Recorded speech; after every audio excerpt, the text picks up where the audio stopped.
Isang traditional fishing ngayon mga hunter ang aming gagawin. Sagop kung tawagin dito sa amin. Aming i-divert itong tubig doon. Para ang mga isda dito mga hunter ay aming mahuli. Subukan lang namin mga hunter.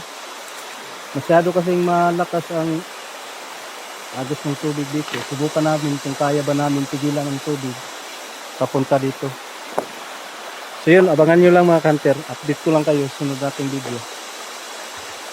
Kasi pagkatapos nito mga hunter, itong mga bato at kahoy ay lupa na naman ang aming ilalagay dyan para walang tumagas na tubig dito.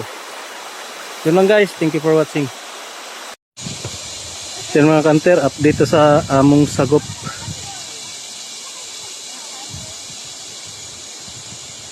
Sagop.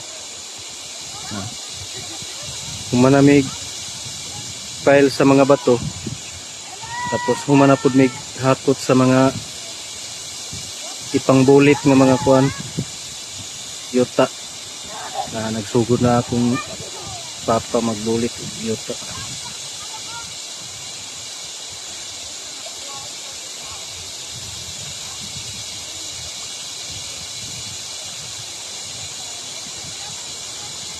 Enjoy kayong mga bata dere. Niya dai mi sa sabangan sa paga. Nada paga na dapit.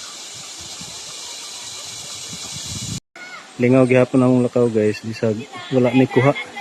No. Perting lingawa sa mga bata ganina. Ligo. Tibuok adlaw ligo suba.